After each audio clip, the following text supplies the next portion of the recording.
Hello everyone and welcome to another card video. I'm going to be doing some watercoloring today with some new Gina K. And before we get to coloring, I wanted to show you some of my favorite things, products, things that I have collected to use when I'm watercoloring. So I figured I would show you those first before we get to the good stuff. I know that I'm weird. I know.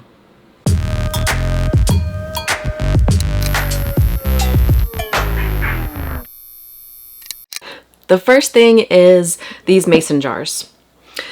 I have had these for maybe 20 years and they're just pint size mason jars. You can get these by other brands, and I've plasti dipped the bottom with a plasti dip, and it just gives a non-skid coating. Okay, so I can, you know, I can feel it. It's secure. It's there. It's not gonna, it's harder to tip it over. Okay.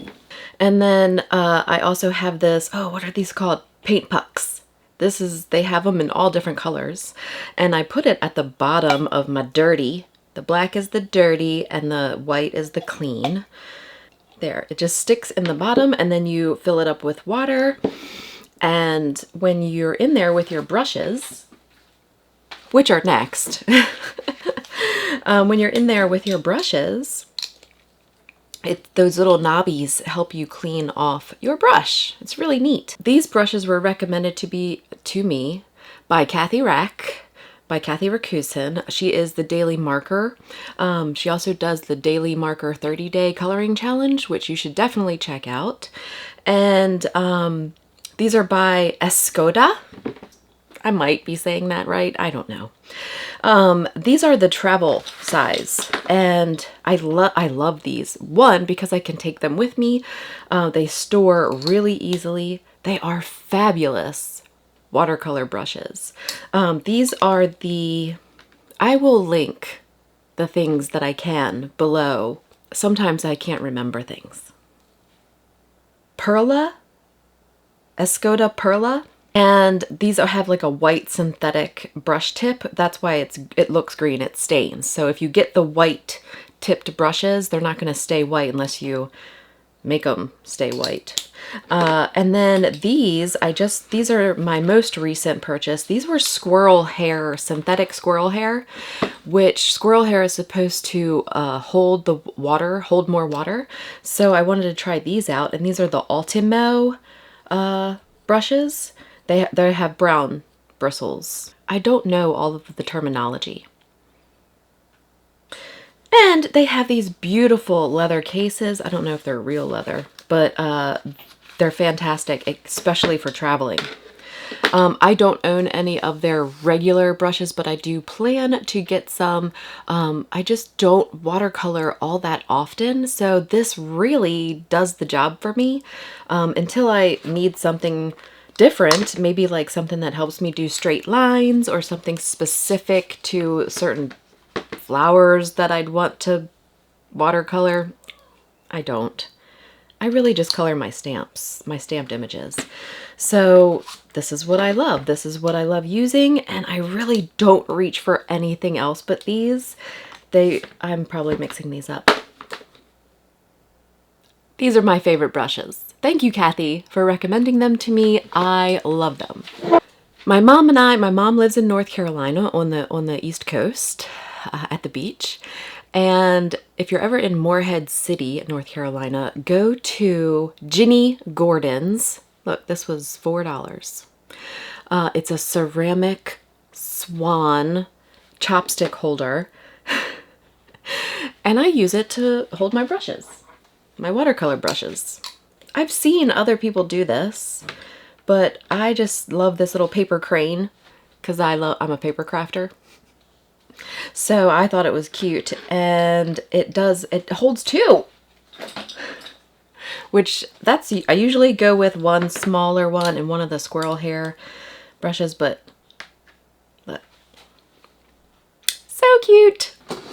This guy has been kind of chilling. I don't use this in videos For this reason, it's ginormous, and the angle would not give you a very good view of what I was coloring. So it's really hard to use in videos, but if you struggle with back pain or I have terrible posture. When you're coloring, you kind of tend to hunch over, okay?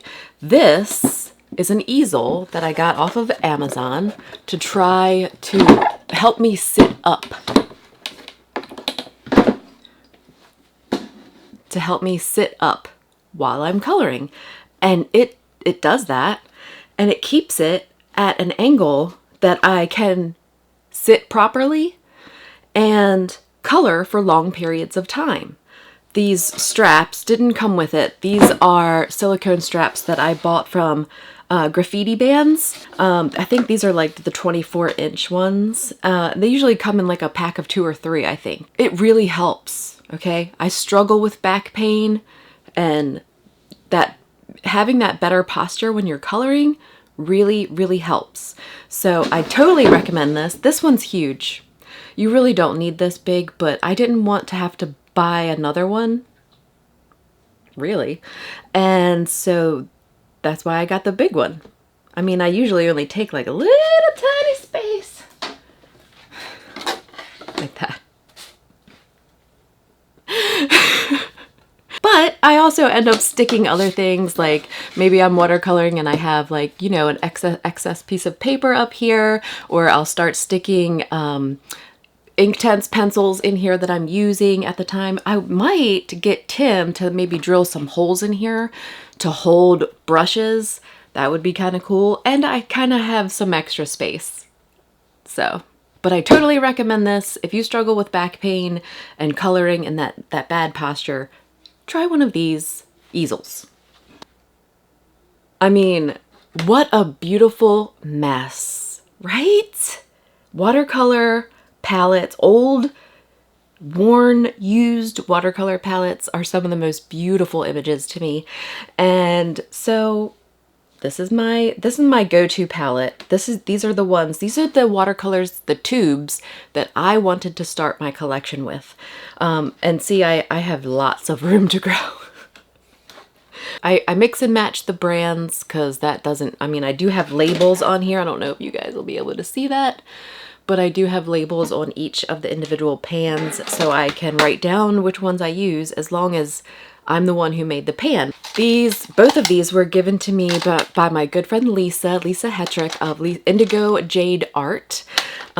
She came over to teach me some watercoloring on the craft cast, and she left me this palette. This is from Arteza, and see, so I started out with like the basic shades, and then this one that she made for me. So I keep her little chart. You can see, and these are all just magnetically put in there. The pan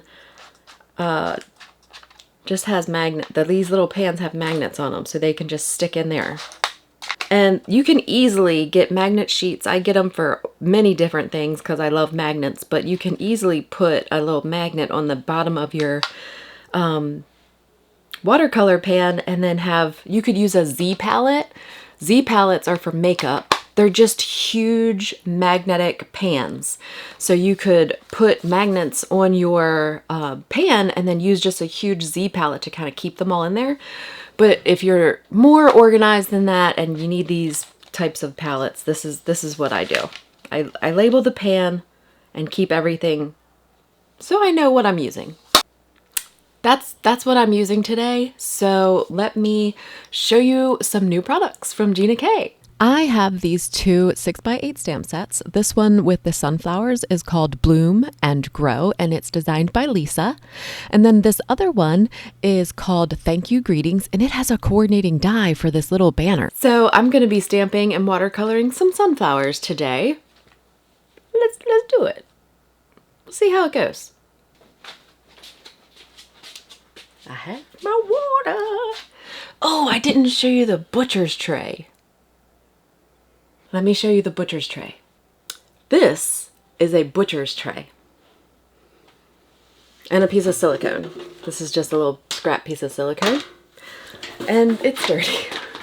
This I use as a giant palette. You can still kind of see some yellow on there. This, you could cover, at one time, this was covered in beautiful watercolors that I had used. Now, over time, they start to blend together and get mucky, but you clean it off. That's what I did. And then this silicone that I cut up and put in there, really, I just have it in there to hold my brushes and my water. Like these. Like I'm serving up some watercolor fun. Today I'm probably going to use this one. This is just a glass palette by New Wave that I got from Amazon. I have a couple of them. And this one's just looks better on camera because it cuts down on the glare. So, let's just watercolor already. I have been using Arch's cold pressed watercolor paper, and that's what I'm using today. I don't have an opinion on watercolor paper because I haven't tried very many, but this one is delightful. I'm stamping with Distress ink in antique linen, and I'm using this pipette and adding water to my watercolors to ignite them, ignite the waters from within. Okay, so here's my disclosure statement about watercoloring. I am not an expert. I still consider myself quite novice, but I've done it. I've used different mediums and I have experience with it. So maybe I'm more of an intermediate. Okay, so I can tell you how I watercolor or what I'm doing or what I'm learning. But as far as teaching somebody else how to watercolor, yeah, that's not my gig. I'm here to inspire you to try something. Really, that's what my goal is here on YouTube, is to inspire you to create, because that's what I think is the most important lesson of all, is that this is our hobby and it is fun and relaxing, and just let it be. Just let it be whatever it is that it turns out to be. So what I'm doing is I'm going in with clear water to wet the area that I'm watercoloring first. Then I bring in a little of the watercolor and move on to the next petal, like one petal over, so that the two petals don't like smush together. The water will run together. So that's what I'm trying to do here. And it's really difficult. It is not a fast process because you have to like wait for things to dry, you know? And so I've stamped all 3 of my sunflowers so that I can kind of work on them at the same time. And the more you have to work with, the better this process, the smoother this process I think is going to go for you. The bigger or the more images you have, the more you have to work with, so you can work on another area while the first area dries. So that's what I'm kind of trying to do here. But I want this image to be very messy. I don't have high expectations. My favorite watercolor pieces are very messy and with lots of splatters. That's one thing I can tell you about this card. In hindsight, I wish I had splattered on some of the redder or the pink colors that I used. I think it would have just added to the background a little bit. So, you know, but you know those things when you look back at your card. When you go to make your card a second time, you can improve on those things that you wish you had done better or differently. You can also use this Ranger heat tool to help speed up the process. It still gets very hot, so you still have to, be careful not to warp. Your watercolor paper could warp really easily, so just be aware of that. So the picture I looked up, I always look up flowers on Pinterest because I know nothing about flowers, or next to nothing. And so I always look them up to see like what the natural flower is, if I can. And these to me looked like sunflowers. So I looked up sunflowers on Pinterest and some gorgeous photographs of these beautiful like yellow with really pink centers of the flowers. So that's kind of what I was going for. But you know what? I'm such a watercolor coward. I feel like I need to relinquish control. That's my problem. I need to give the watercolors the control. So I love how it's turning out, all kind of loose and watercolory. I try to control things way too much, okay? So that's where me and watercolor don't get along. But I still find it extremely fun to sit and paint with it. watching some YouTube and watercoloring some sunflowers for my mom, and just having a relaxing time. At this point in the process, I am now adding this very pink color. I will have a list of the colors I used over on my blog. I don't remember them all. There's too many. I used a ton of colors because I think those really not variegated, that's not what I'm trying to say, but variated colors in watercoloring just gives it depth and a texture that is really fun and you can only really experience with watercolors. I also really like the unblended parts where you can clearly see that this is a painted, somebody doesn't know what they're doing.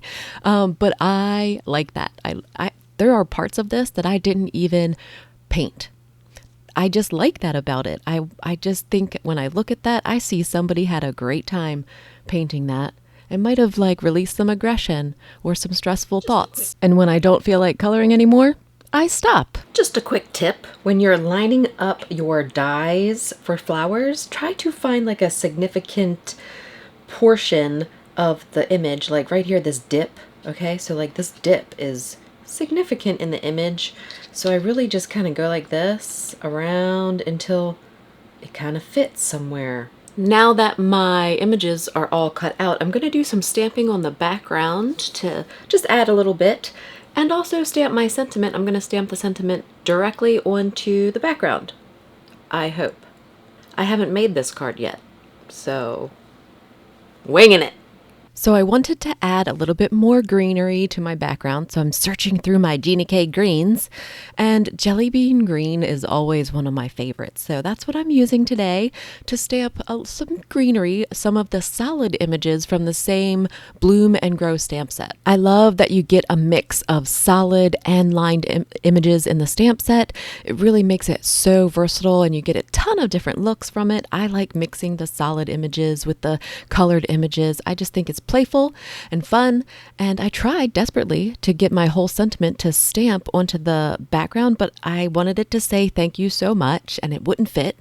So I went and stamped thank you on another piece of white cardstock. This is Neenah 110-pound cardstock, and I like it okay. I'm not in love with it, but I think it's fine. It's fine for the card. So I decided to pop things up. I did one of the flowers flush to the background, and then I popped everything else up. So I think I want to draw out that pink color just a little bit. And I think maybe we'll add some sequins to do that. Let's try it out. Splatters. You should have added splatters. That's what you should have added. I do like the sequins though. I just think we should have done the splatters also, in hindsight. I hope you enjoyed making a card with me today. You should try watercoloring. It's fun, it's relaxing, it does take some time, so it does require some patience, and you have to develop skill over time. Clearly, I'm still not there yet. I'm still just playing, but that's the fun, and you should try it because it's super relaxing. Find Gina K Designs on social media. I love interacting with you in the comments, so please drop me a comment. Let me know how you're doing. And until next time. You can also find me on other platforms like Instagram, Facebook, and Pinterest.